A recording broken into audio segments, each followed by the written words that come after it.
The mysteries surrounding the Shroud of Turin have perplexed numerous generations of believers and skeptics alike. For decades, its disconcerting nature has confused and challenged all those who have sought to unravel its secrets. Thousands of pages have been written about this amazing relic of Christianity. Still, while countless words have not been enough to describe the depth of its mystery, a silent dialogue has been taking place between the captivating image and an unusual group of specialists. It has been a quiet exchange, written only with light, space, and time. In one side of the dialogue, we find the creator of the image, according to many, God himself, or, in any case, an anonymous artist, whose improbable alchemy would place him on the boundaries of fantasy. On the other side, or more precisely, in front of the image, there is a select and apparently accidental list of photographers. The first one is the Piedmontese Secondo Pia, who in 1898 discovered for history, the hidden face in the Shroud of Turin. Unfortunately, the world was not yet prepared for this first chapter of mutual discovery. It was not until 4 decades later that a second photograph, taken by Giuseppe Inri, would continue this iconographic discussion. A short time later, based on Inri's photograph, another photographer, Giuseppe Brunner, made a remarkable work of artistic retouching whose result, universally known, is the basis of the Catholic cult of the Holy Face. Later, in the 1970s, an interdisciplinary group of secular scientists and specialists studied the Shroud of Turin. The mission was named Shroud of Turin Research Project, STURP. 2 photographers were part of that group, the scientific photographer of the team, Vernon Miller, who took the visual discussion to new and unsuspected heights, achieving success where science seemed to fall short. Incidentally, Miller's recommendation to form part of the STURP was perhaps the first defining decision made by the mission's documenting photographer, who is probably the most unlikely member on our list, because this photographer, in particular, was not only gifted with visual artistry, but also with a gift of word. Thanks to that, and to his will to know and defend the truth, no matter how alien it may be to him, Barrie Schwortz has inscribed his name in the history of the Shroud of Turin, and in the personal conversion of millions of believers around the world. Dialogue with light, space, and time, between God and his photographers. Accidents that became missions. Anonymous characters transformed into protagonists of an exciting saga. Barrie Schwortz is a photographer who got on a plane to Turin in 1978 to meet his destiny, and to become a leading voice in this transgenerational visual conversation between light artists. Hello, I have the privilege of being with one of the most prominent investigators of the Shroud of Turin. Barrie Schwortz was part of the Shroud of Turin Research Project, STORP. He was the documenting photographer of that scientific mission. For decades, he has continued to be the most relevant documenter and spokesperson of the Shroud in the world. He is the founder and editor of the website shroud.com, which is the most extensive Shroud information reservoir there is. He also founded the Shroud of Turin Education and Research Association, STIRA Inc., that preserves and maintains the extensive work of Barrie Schwortz and many other relevant materials for future research. Barrie belongs to a very select list of photographers, from the first one that captured the image of Jesus in the cloud, most probably God himself, to him who has inspired millions around the world. Divine mission, destiny, why photographers? Barrie, thank you very much for this opportunity. This is a real honor. It's my pleasure, Sergio. I'm glad to be with you. Thank you very much. I would like to begin by asking, where is your family original from? And about your current family. This, for knowing more about you independently of your story with the Shroud. Well, my family came from Poland. My mother was the youngest of 4 children when they immigrated to the United States in 1929. She was 7 years old at the time, and the youngest of 4. So I was the first born here in the United States. from an immigrant family, and my grandparents lived with us. So we heard a lot about the old country, about Poland, about the village where they came from. And I was fortunate, because of the Shroud, to be able to go back to Poland for the first time. And I actually spoke on the Shroud in the village where my mother was born, which is very interesting, because when I told my mother that I was going to be going to Poland and would be visiting the village, I asked her what she remembered from the village, because she was only 7 years old when she left. And it was funny, because she remembered the little white Catholic church by the river, which is interesting for a Jewish child to remember that. Well, when I got to the village, Wiśniece in Poland, in eastern Poland, 30 kilometers from Belarus, very close to the border, sure enough, there was a large church, and we stopped in and we spoke with the pastor of the church and asked him, is there another church in town? He said, yes, a small one by the river. And he said, come, I have the keys. And he took me to that church, and I got to see it. And I called my mother from that church to let her know I was there. And the following year, I came back to the same village, and I gave a lecture on the Shroud in that small church by the river that my mother remembered as a child. So my background is a family of immigrants, as so many American families are. And I'm grateful that I've been given this privilege to work with the Shroud, because it connected me to my Polish roots. Since both my mother and father were born in Poland, I have pure Polish blood running through my veins as well.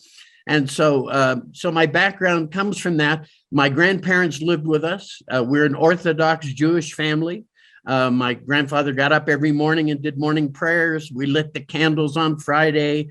We celebrated the holidays. We kept kosher, so that there were separate dishes for meat meals and milk meals, 2 sets of silverware, 1 for each. So we followed all of the Orthodox traditions. But once I had my bar mitzvah at age 13, I walked away from religion completely. I was offended by hypocrisy that I saw, sadly, in all of the religions, of saying one thing and turning around and doing the opposite. And I was offended as a young man. And so I walked away from that. And it wasn't until I was in my 50s and had been involved with the Shroud and built Shroud.com that people started asking me what I believed. And they weren't talking about the Shroud, they were talking about my faith. And I didn't have a good answer. I didn't know what I believed, because I hadn't really considered it through my early adult life. But finally, because of the Shroud, it forced me to confront my own beliefs, because I wanted to answer people honestly. I wanted to tell them exactly what I believed, but I didn't even know what I believed at the time. And it was interesting, because I've been looking externally for my connection to God. I've been to a mass at the Holy Sepulchre in Jerusalem. I have been to a mass in Bethlehem and Nazareth and in many churches. And for all of the Legatus meetings, Catholic Businessman's Organization, each meeting begins with a mass. But I never felt the connection to God. And one day I sat down and I said, I have to look inside myself. What do I believe? I didn't even know what I believed. And yet when I looked inside, I found God had been there all along, just waiting for me to acknowledge him. And so how many Jewish people can say that the Shroud of Turin led them back to their faith in God? I can say that. Yeah, sure. Very interesting. Very interesting. Could you tell us how did you become a photographer? Well, I started being interested in photography when I was a young teenager. At about age 14, I purchased from a catalog a photography kit, if you will, that included some trays and a little processor and some chemicals. and a kit to build an enlarger to project onto paper and make prints from my negatives. And so I started with that darkroom in the basement of our home, and I was interested in photography, but it never occurred to me that I could do that for a living, for a career. In high school, I was on the school newspaper and did photography. And after high school, I joined the Navy, and I was stationed for the last 2 years of my 4-year Navy career. I was stationed in Australia, and there was another one of the other sailors who was a dear friend of mine. And he once asked me, he said, "Have you ever thought of going to Brooks Institute of Photography and becoming a professional photographer?" Even though I was doing photography on the base, on the Navy base, as the official base photographer, it never occurred to me that I could do that after I got out of the Navy and make that a career.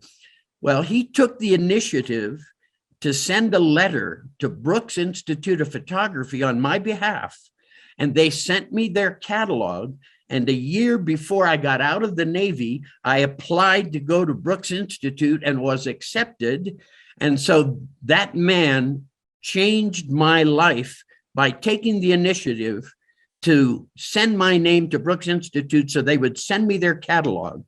And years later, when the internet became available, I tried to find him because his actions altered the course of my life.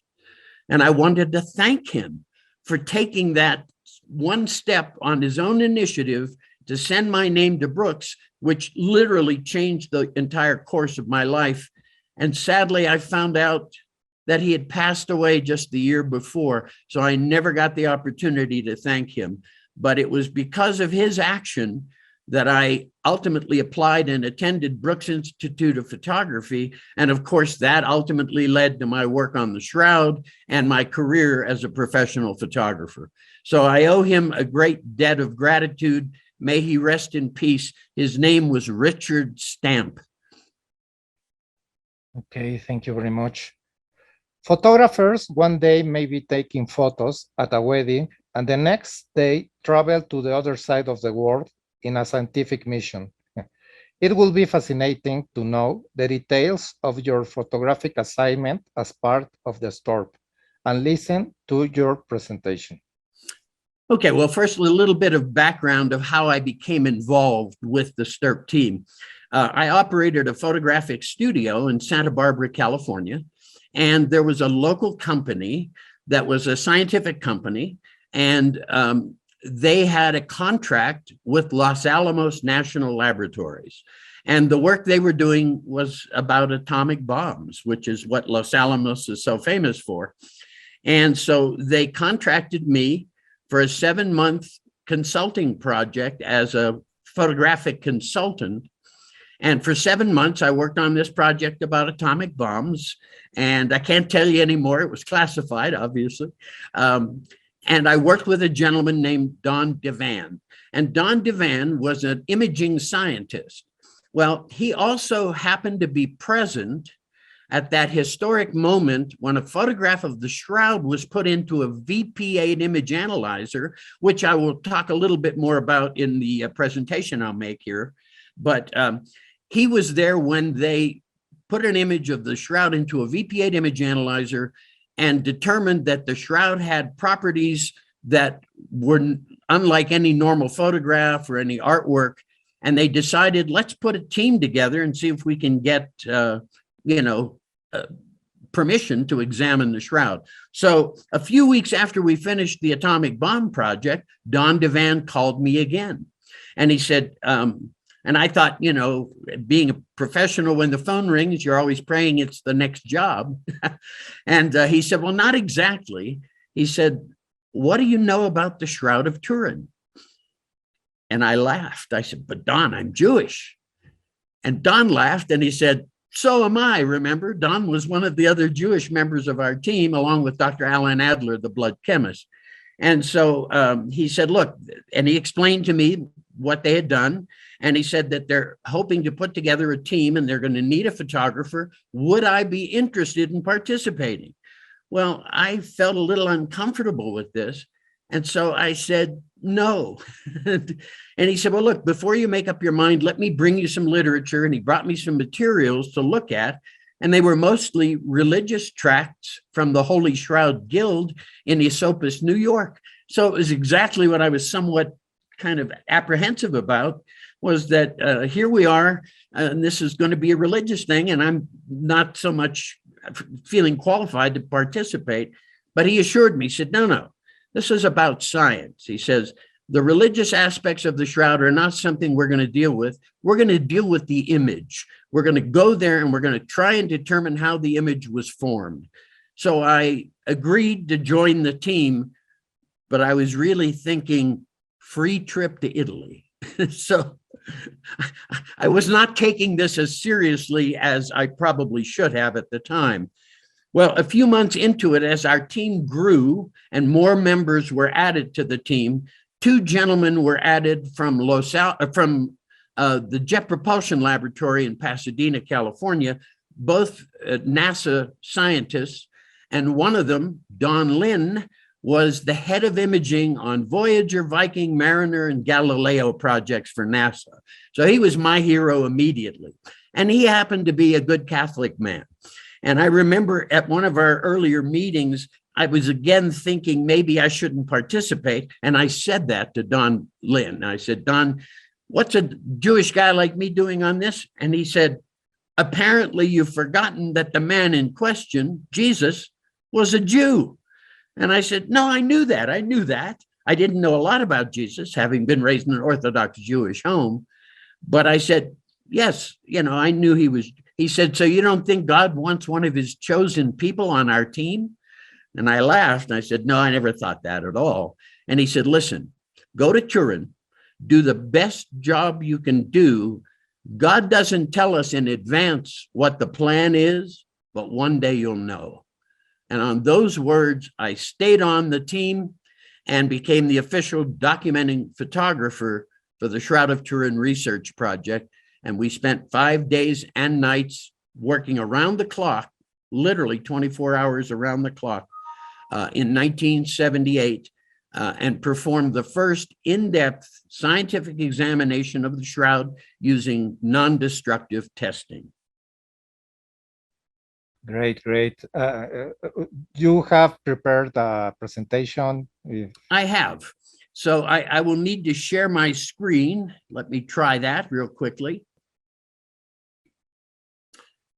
Today, I'm going to make a presentation to you of photography and the shroud, because as most people know, photography has played a major role in the examination and the study of the Shroud of Turin for more than 100 years. So the very first photograph of the shroud was made by Secondo Pia in 1898. And you can see on the right, the large camera he had to use to make his first photographs of the shroud.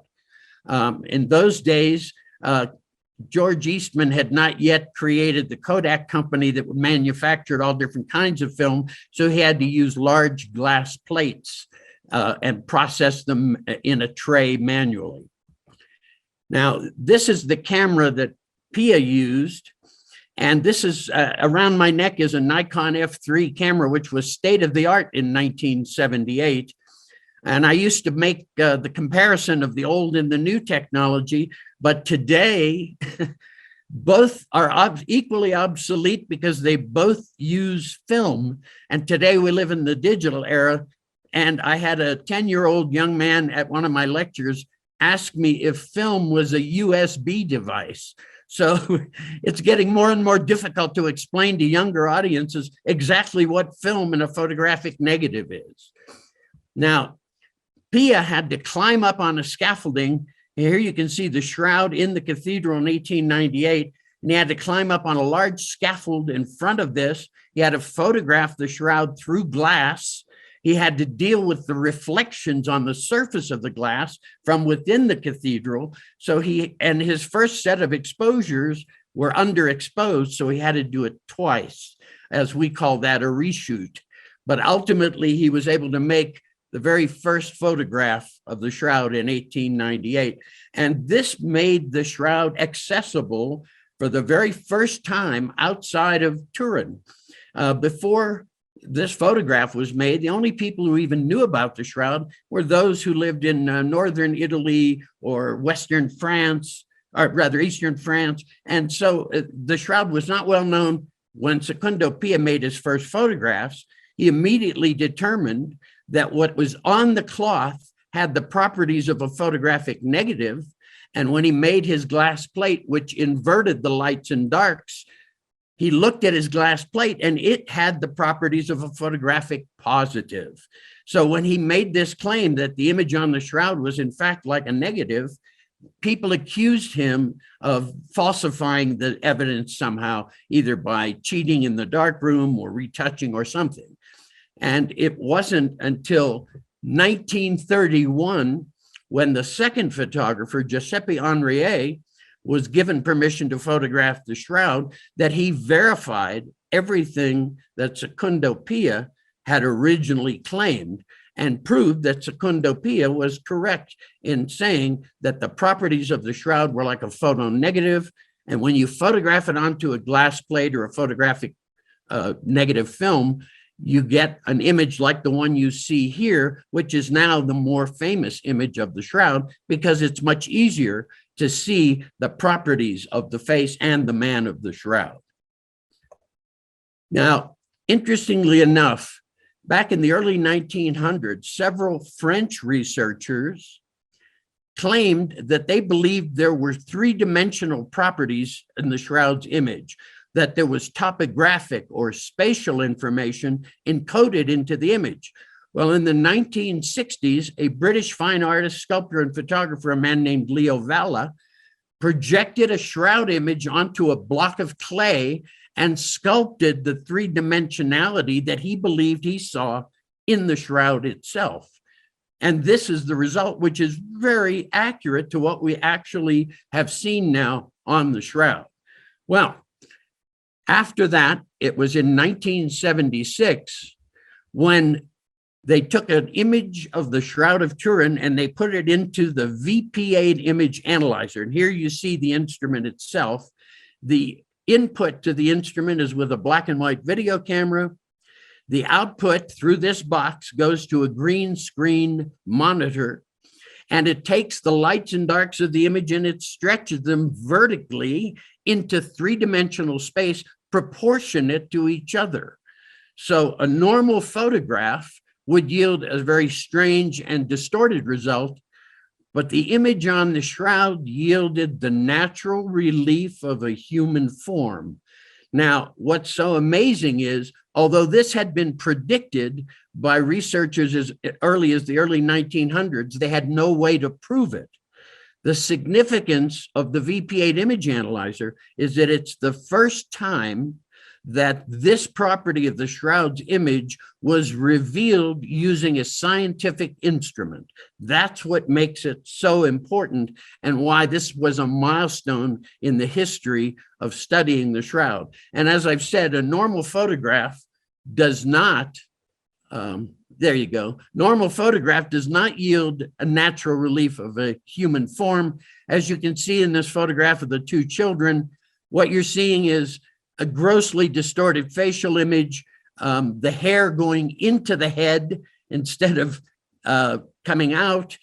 So it's a distorted image. The VP8 will do this with any image you put into it, but only the shroud image yields the natural relief of a human form. And that tells us that encoded into the image of the shroud is spatial or topographic data that implies the distance between the cloth and the body at the moment the image was formed.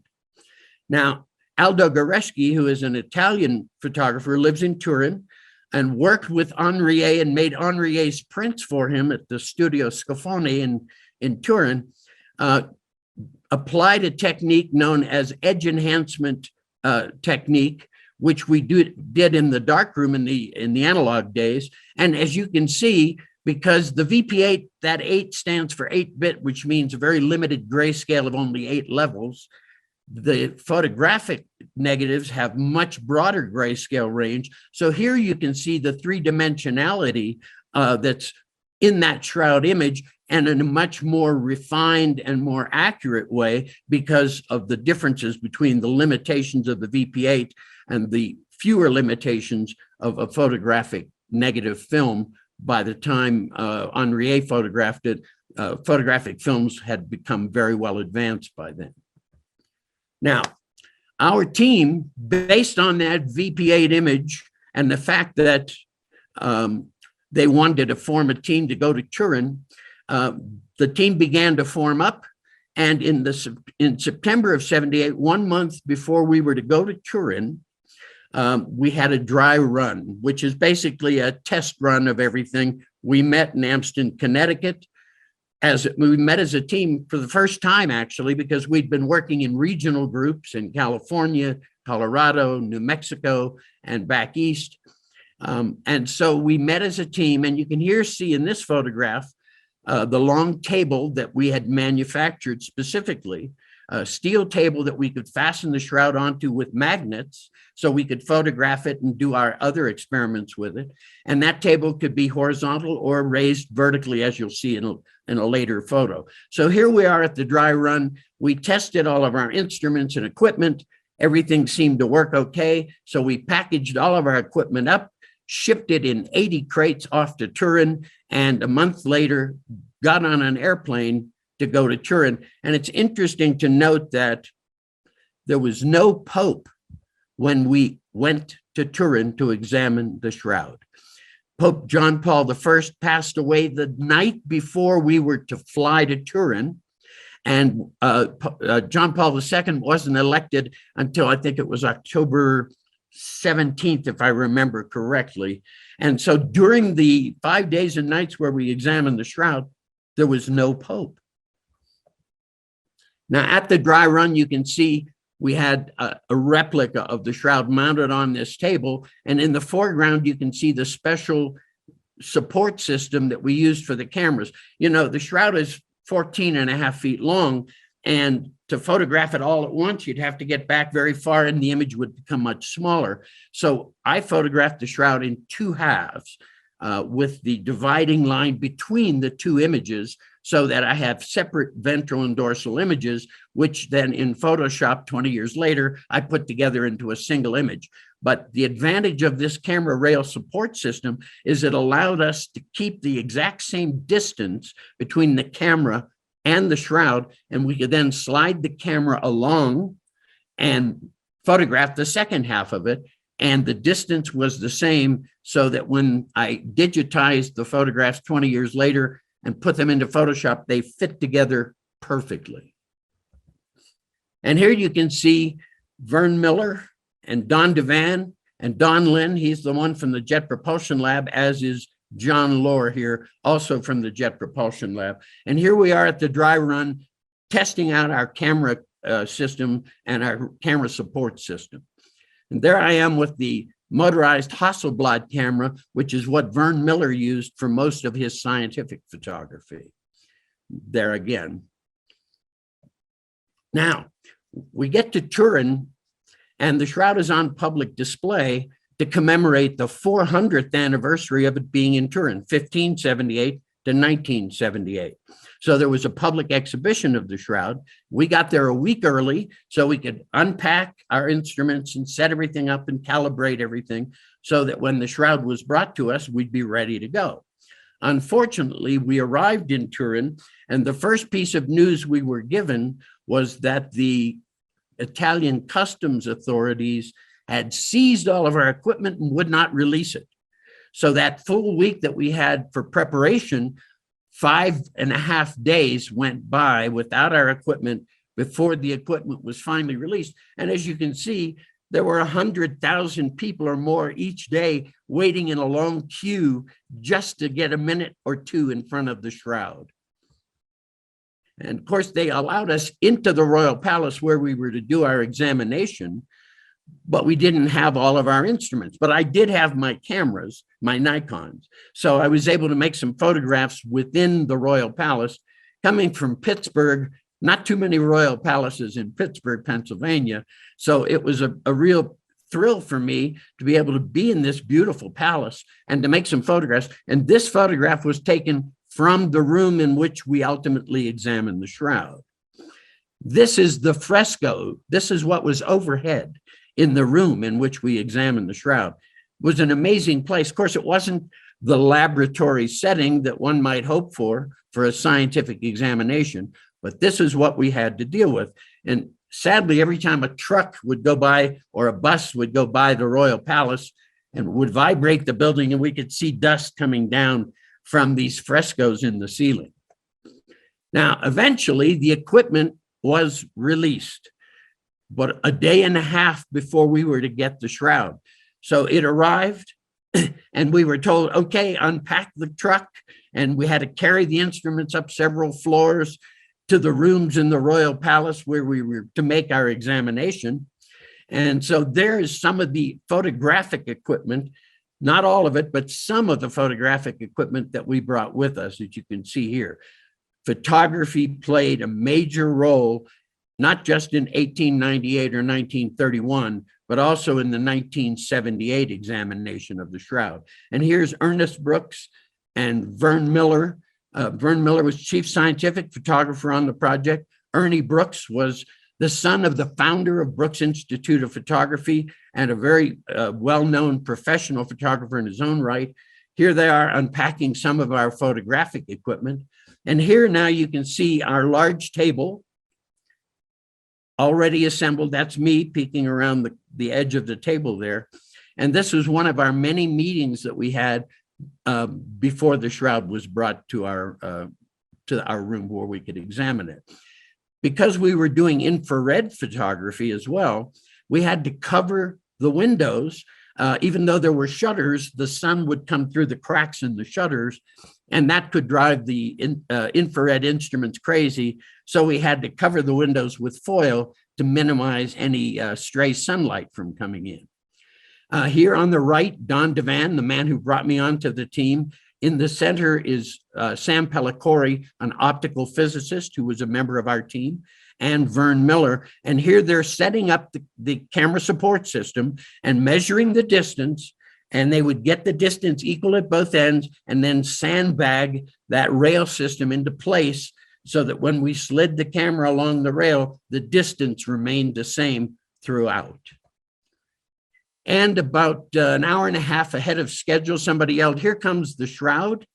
And I ran into the hallway. This is the back door of the Guarini Chapel, which is adjoining the cathedral. They brought it from the cathedral through the Guarini Chapel directly into the royal palace where we would examine the shroud. And here you can see the shroud had been thumbtacked onto a sheet of white painted wood.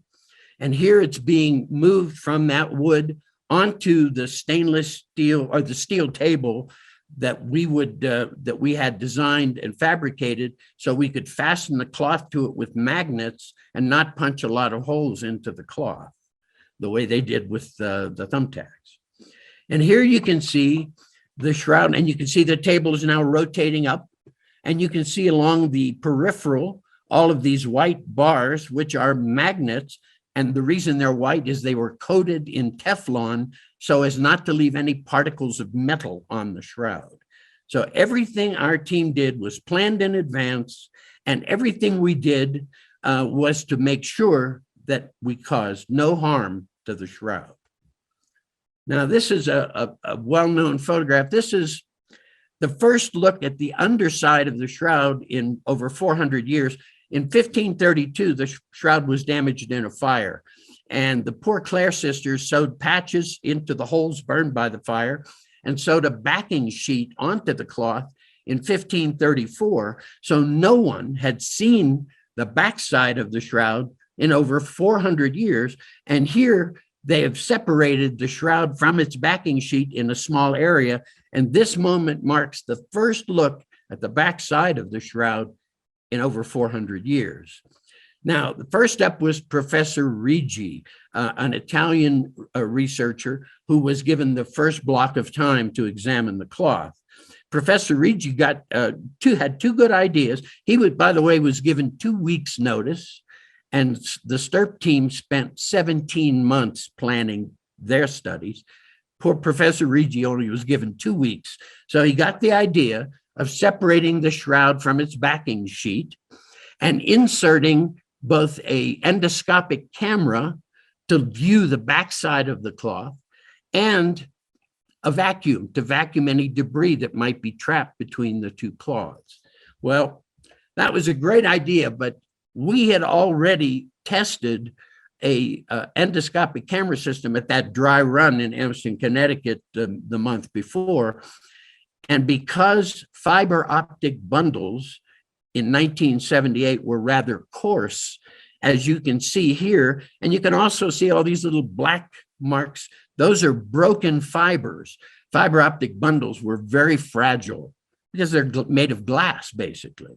And so what we did was we tested it, and as you can see here, the resulting images were so poor that we opted not to bring a fiber optic system with us and use fiber optics on the shroud because the results were not going to be usable. And to attest to that fact, no one has ever seen the images Professor Ricci made with his fiber optic camera system because they were really not usable images. Now, when Ricci placed his fiber optic camera system between the shroud and the backing sheet, and he turned on his focusing light, we were astounded. Now, before I go there, let me show you that Ricci knew that his optic system could see an area of 10 centimeters in diameter. So he made a grid of string with 10 centimeter squares. And that way, when he turned on his focusing lamp, he would know exactly from the underside what he was seeing, what prominent feature of the shroud he was seeing. And in this case, you can see this is the famous blood stain on the forehead referred to the number 3 blood stain. Well, the minute he turned his light on, we all realized that the blood soaked into the cloth and added density when light was transmitted through the cloth. So at that moment in time, Eric Jumper, one of the co-founders of STIRP, came up to me and said, "Barrie, we want you to photograph the entire shroud with transmitted light." And so this was added to my list of requirements for the project. Excuse me. And so a few days later, they found a 30-minute time slot, and they allowed me to make the first transmitted light photographs of the shroud. Now, why are these important? Well, you can clearly see all the blood stains. There's a spear wound blood stains at the wrist and on the arms, watermarks from the 1532 fire where the water was put on the cloth to put out the fire. You can see the scorches and the patches, and you can see the holes where no patches were placed. No image is visible because nothing was added to the shroud to make that image. No paint, no pigment. And this is the first evidence that I can show that indicates that that image on the cloth was not added by paints, pigments, or any mechanism by the hand of an artist. And this is the first scientific evidence that proves that. Now here, just as a reference, there you go. There's the shroud. And now you can see the image doesn't show up because it's only a few microns on the surface of the cloth. And that's all. Not enough to show up with transmitted light. Now, rather than going through and mentioning all these technical terms here, I'm going to quickly go through and show you the different experiments that we did, the instruments for those experiments. And I've put the names of the experiments on the screen so I don't have to put people to sleep by saying infrared reflectance spectroscopy. But these are the instruments, and those are the experiments that those instruments were responsible for. And there is the little X-ray machine that created the 5.5-day delay in the customs department. The crate in which this X-ray machine was in had a radiation sticker on the outside. And that radiation sticker apparently put the fear of God into the customs people, and that's why they seized our equipment and held it. And this is the device. Now, historically, when we go to a dentist and he puts the little X-ray plate in our jaw, it takes about 1 second for him to expose the X-ray. But this is an extra low power X-ray because X-rays could be damaging to the cloth. So they brought the lowest power X-ray they could. Each exposure was 20 minutes long. And so these are some of the X-rays that were made during that time. And you can actually see now. Why am I showing you this? Well, to process X-rays, you need 2 things. You need a dark room and a water supply. The only water supply in the entire palace was a bathroom at the end of the hall. And so we had to convert that bathroom into a dark room because we couldn't bring the X-ray film back through the airports where there were many X-ray machines that could possibly damage the X-rays. We had to process them on site. And so we had to convert the only working bathroom in that part of the palace into a dark room from time to time so that they could process the X-ray film. These are the things that sometimes, you know, we didn't have a lot of choices. We had to make do with what we had. We also did photomicroscopy, photograph through a microscope. And this is a wild photomicroscope, loaned to us by the manufacturer. So again, we didn't buy these instruments. They would be very expensive. This was on loan to us for this project. And at the end of the project, of course, it was returned. But basically, it's a microscope with a camera system built in. These are now, things like this are quite common these days. But in 1978, this was a rather unique instrument. And this is Mark Evans making photomicrographs of the shroud. And this happens to be one of the blood stains on the shroud. And you can still see the reddish color of the blood. This is the tip of the nose of the image. And here you can see sort of some yellowed fibers. But notice there's no paint or pigment. And the image is formed just by the number of yellow fibers in a particular area, much like a halftone photograph in a magazine. It's made of little dots. And in this case, the yellowed fibers, the concentration of yellowed fibers, the more that were concentrated in an area, the darker that part of the image appears to the eye. But they were all the same color of yellow. It was just the quantity of yellow fibers in any given area that gave the impression of a lighter or darker part of the image. So this is why, look, if there were paint or pigment on the shroud, you'd be seeing it in this photograph immediately. There's none. Now, we also did ultraviolet fluorescence photography. This is Vern Miller and Don Devan. The importance of the UV fluorescence, one of the theories was that the image on the shroud was a scorch. Somebody had a beautiful metal sculpture of Jesus, and they heated it, and they laid the shroud on it and scorched the image on. This was a theory proposed by one of the skeptics. So the ultraviolet fluorescence photography that Vern Miller did was done through a series of different filters with ultraviolet light sources and ultraviolet filters over the lens. But here you can see the filter wheel that Vern Miller used for his photographic experiments, because he did a whole array of photographs of the shroud through red, green, and blue filters, as well as the ultraviolet fluorescence. Now, this is one of the ultraviolet fluorescence images. Now, what's interesting is this is, if you look, you can see right around the edge of this, this is the spear wound on the man in the shroud. And right around it, you can see a lighter halo around the image. And that halo is visible only with ultraviolet fluorescence photography. And it shows the serum, which is the liquid portion of the blood, by capillarity extending beyond where the solid portion of the blood was, the red and white blood cells. And this is only visible with UV fluorescence photography. Also visible when we photographed the shroud, you know, there are many scorches on the shroud documented from that 1532 fire. And if you'll look closely, you can see that there's a slight red fluorescence around all of the documented scorches. That UV fluorescence is not visible in the image. And if you look at the image of the hands here, it's quenching the sort of yellow-green fluorescence of the background. So basically, any place on the shroud that had been impacted by a high temperature event, like a scorch from the fire, would fluoresce in the red, yet the image did not fluoresce at all and quenched the background fluorescence, proving that the image is not the product of a high temperature event. And once again, it's photography that brought that information to us. Moving on. Now, that's me photographing the shroud. See, I used to have much more hair and it was much darker.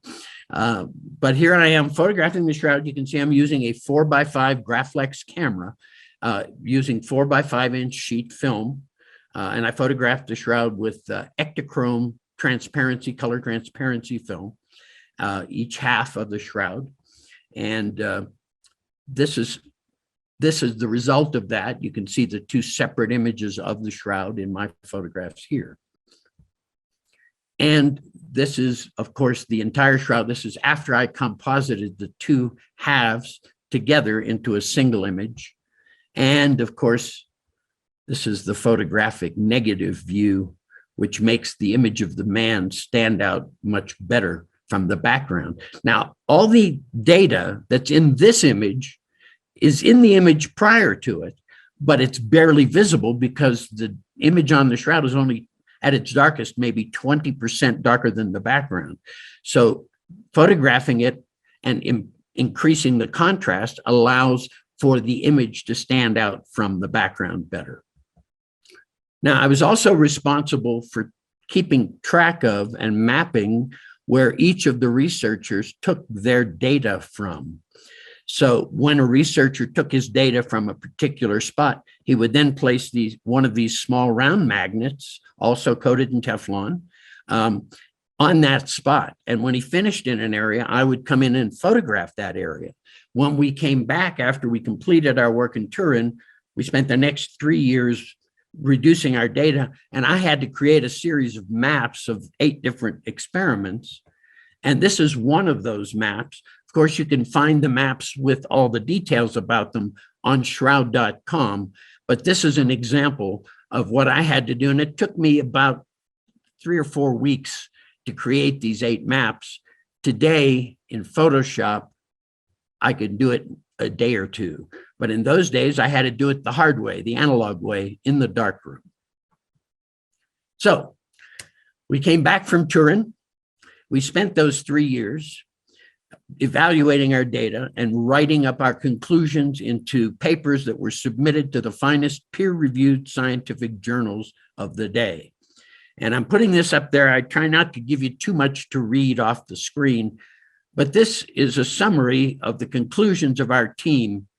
And I think that you can see that although we went there to answer the single question, how is the image formed?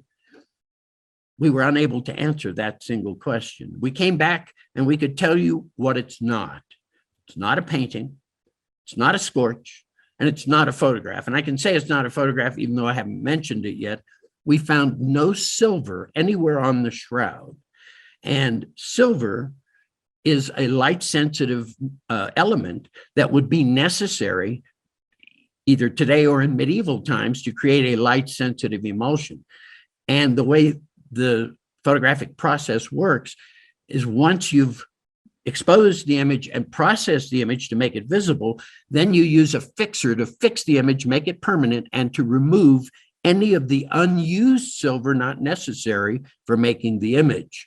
Well, that means that if the shroud were made photographically, the image would be filled with silver and the external areas outside the image would have much less. We found no silver anywhere on the shroud. And so the shroud could not have been made photographically, which was one of the other theories that had been sort of expressed at that point in time. Thank you, Barrie. It was really interesting and surprising. The image printed in the shroud is highly sophisticated. We need technology to really see it.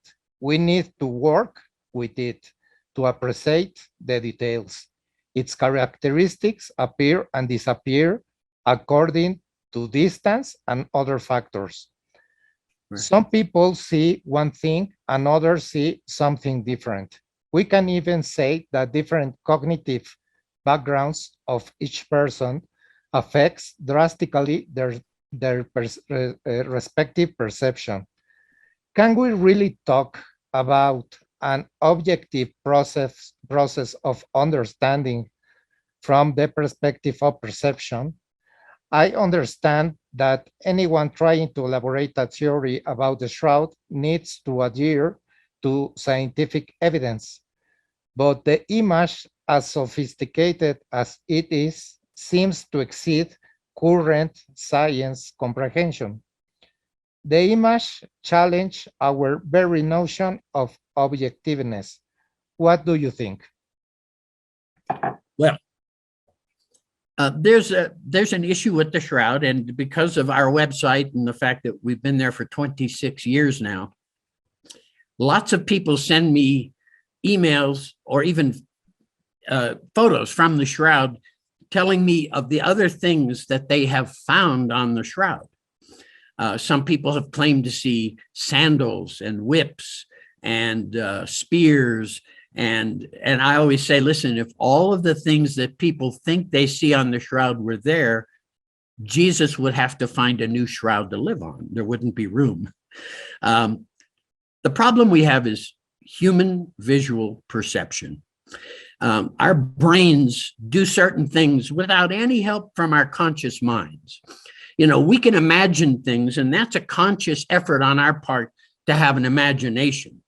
But our brains do something differently.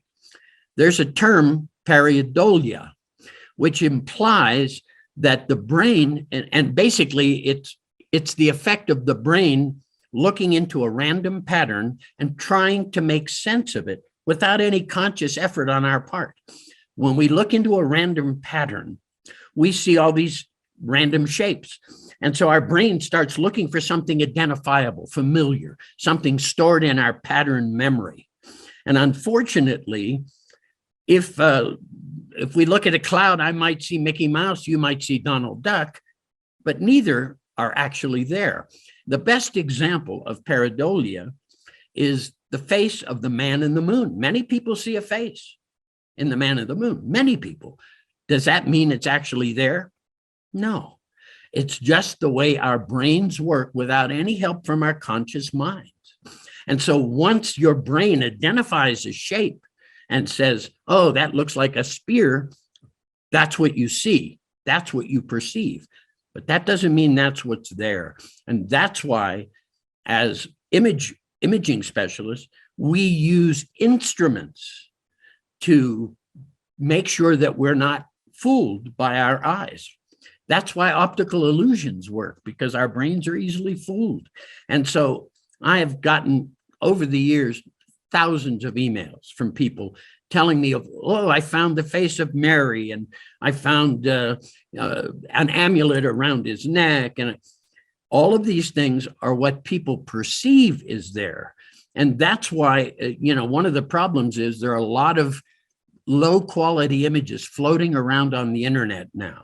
And if people are using those to try and analyze what's on the shroud, they're bound to be fooled.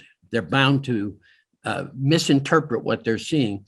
And this is why, the people who analyze satellite and aerial reconnaissance photographs are called photo interpreters, because they've been trained to disengage that part of the brain and not to be fooled. Because let's face it, if somebody, say in the military, looks at a photograph and thinks he sees something bad, I mean, the world could end if he's wrong. So you want to make sure he's right. And that's why photo interpreters are specially trained so that they can avoid pareidolia, which could lead to horrible things. So the real issue is what's on the shroud, remembering it's now the most single studied artifact in human history. I always tell people, look, we've made a new discovery of something that nobody else has ever seen before on the shroud. I said, after 120 years, anything that might be there has already been discovered. And anything you think you're seeing there is just that, something you think you see, but that's not necessarily what's there. Ray Rogers, the chemist from Los Alamos on our team, used to always preach to me, I think I see is not a scientific statement. He was right. Okay, great, great, very interesting. One of the strongest theories about the shroud being an artistic creation states that the image really is a medieval photograph. You have even written about papers about this subject. What is your opinion about this? Well, it's pure nonsense. And at this moment in time, if you let me share my screen, I have 9 slides I can show you that Please. address that issue specifically. Please. So let me try sharing my screen again. Okay. So in 1995, South African art historian, professor of art history, Nicholas Allen, claimed the shroud was a medieval photograph. And he said it was done with a camera obscura. So this is what a camera obscura is. It's a large, dark room. It has a small hole at one end. It has a statue, is what Nicholas Allen used, placed outside in the sunlight. And it has a sheet, in this case, coated with a silver salt solution that makes it light sensitive. And he exposes the image onto that sheet. And this was his result. And you have to give him credit because he used this technique. He did the experiment and he created an image using that technique. So I tip my hat to him for at least doing the experiment so that we have a result to compare to the shroud. Now, ironically, after he came out with his theory, 2 British researchers came out and said, yes, it's a photograph and it was made by Leonardo da Vinci. The problem with that theory is the shroud was being shown in Europe 100 years before da Vinci was born. He was a good artist, but he wasn't that good. So the whole idea of da Vinci is sort of nonsense, but they wrote a book and sold the book and made some money on it, I'm sure.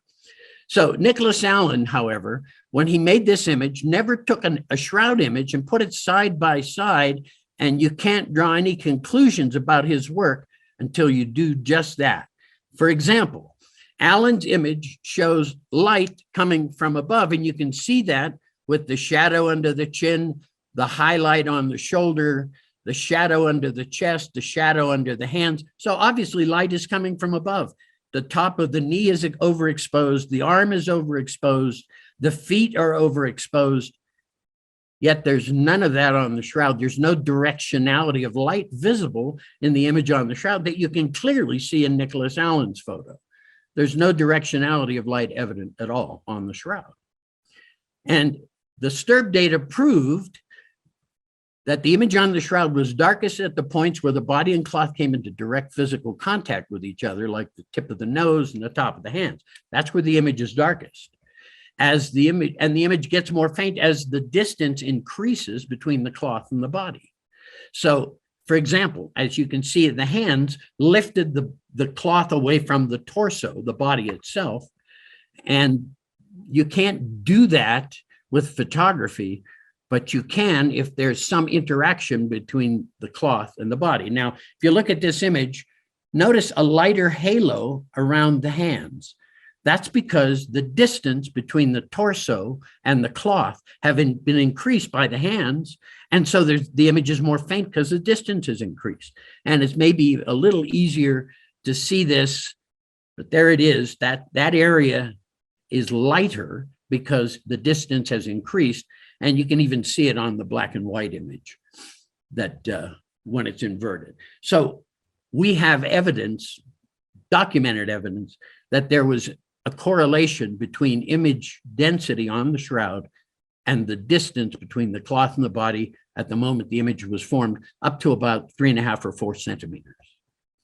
Now, Allen's result also shows a very nicely, sharply focused image with a very distinct and sharp edge around it. But because the shroud image was made by some interaction where distance had a factor in the image, the outline of the shroud image just fades into the background. There is no distinct outline. And again, this is another piece of evidence that the shroud is not made photographically. Nicholas Allen did a very nice job of focusing his camera obscura onto the statue that he used, but it also provides the best evidence that the shroud was not made that way. So let's see, I already said all that. So I'm going to read this just because I think it's important. No light-sensitive photographic emulsion or any associated silver salts were found anywhere on the shroud via the highly sensitive spectral and chemical analysis. Allen's claims that they were removed completely when he fixed the image. However, the fixer in the photographic process only removes the unused silver, not necessary to create the image. What silver remains is responsible for the image. If all of the silver removed, the image would be gone as well. If the shroud were made photographically, we would have found silver everywhere on the cloth, and even more so in the image areas. So according to Allen, the entire cloth was soaked in the liquid silver salt solution, so it would have penetrated deep into all the fibers of the cloth front and back. Silver is a heavy metal, and some traces would definitely have remained and have been detected by Sturp's instruments that were capable of detecting 1 part per billion. So it doesn't matter how much fixer he applied, the image is not the result of a photographic process. Not one example of a photographic image exists prior to the documented invention of photography in 1826. In fact, that photograph still exists. And there it is, the first photograph ever. You can find this, by the way, on Wikipedia. This was by Nietzsche, a French artist photographer in 1826 or 1827. That is the first actual photograph. And there you go. So the shroud is not a medieval photograph. Okay. Well, I only wanted to comment that in your time you printed enlargements of photographs. In the university, I printed letter size photographs, and it was pretty difficult for me. And I don't know if printing a 2-meter photograph of a body on a cloth, sharp in focus, will be that easy. I don't think so. Well, understand this, that we do make life-size prints and life-size transparencies and a life-size replica of the shroud. And that is printed from a 400 megabyte file. And the details of the shroud, all the way to the stitching and the weave, are all readily visible in the photographs, transparencies, and the life-size replicas that we make. So, yes. Well, what do you think is the role of photographers in this story? What do you think is God trying to tell us through you and your colleagues? Well, you know, the role of photography in the world of the shroud, of course, plays a major role in even bringing its awareness to the public. Before 1898, no one had even heard of the shroud, except, I guess, if you lived in northern Italy. As far as what God's purpose is, you know, it's difficult for me to say. I can only speak for myself that my being on that team, I believe, was predestined, that I was supposed to be on that team. And it was not so much about making photographs as it was about reaching out to millions of people all these years later and bringing this information to the public, to the people to whom it's important. So I see my role, and I say this even in my lectures in person, what's a Jewish man like me doing involved with the shroud? It's kind of funny the way God always picks a Jew to be the messenger. And I'm simply the messenger that brings this information to people. As it says on our website, given the facts, you have to make up your own mind about this. I'm not a preacher, I'm not a minister, a priest, or a rabbi. It's not my place to tell people what to believe. But if the shroud in any way plays a part in people's faith, then they should have access to the best information about it. And that's been my purpose from the beginning, is to give people access, because the media never reports it accurately. And if you really want to study the shroud, you need to study the work done with data taken directly from the cloth. That has to be your starting point for any research on the Shroud is the work that our team did back in 1978 in collecting that data and putting it all together and having it published in peer-reviewed journals. And now every one of those papers is available freely on shroud.com. So people can now study the Shroud and make up their own minds. Great, great. Finally, I would like to talk about your legacy. What would you expect will happen in the future in terms of the research of the Shroud, and how would you like to work your work, Shroud.com and Stera Inc. could help? You just tell me something, but I would like to expand something more about this. Well, look, the reason that I created STERA, the Shroud of Turin Education and Research Association, as a 501c3 nonprofit here in the United States, because I didn't want people to think that I was making money from the Shroud. And so the ownership of the website and all of my photography and all of the other materials that I've collected over the years, all have been legally transferred over to STERA Inc. I have a board of directors that's made up of many notable Shroud scholars: Joe Marino, Bill Meacham, Dr. Cheryl White, Russ Briault, Richard Aurario. So these are people who can carry forward the work. And because I gave up the ownership, my son will not have to try and figure out what to do with everything. He knows that the Shroud materials belong to STERA, and that way he can hand everything over to them. And my hope is that they will find a way of carrying on the work and keeping the website online and continuing to update it with new materials as they become available. Great, great.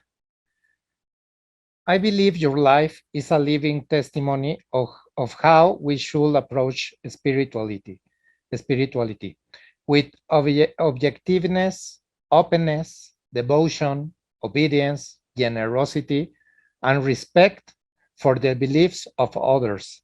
You have worked hard to strengthen the faith of others through your investigation of truth.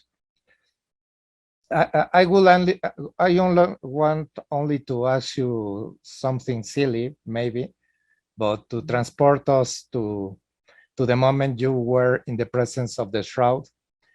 Do you remember how the Shroud of Turin smelled? You know, it's funny. You're I think only the second person ever to ask me that question. And it's difficult to say because we were already in a 400-year-old palace. There were tapestries on the walls. There were frescoes in the ceiling. There was a wooden floor that was 400 years old. So the whole building smelled old. And so I can't say that the Shroud had its own distinctive smell. It just was part of everything in that room. And the only way I can describe it is that it smelled old. Yeah, yeah. Well, really, thank you, Barrie. Thank you for this opportunity and for all the knowledge you so kindly has shared with us. Thank you so much, Sergio. And look, when you get the finished presentations put together, please send me the links so I can include them on shroud.com. Thank you very much, Barrie. Okay.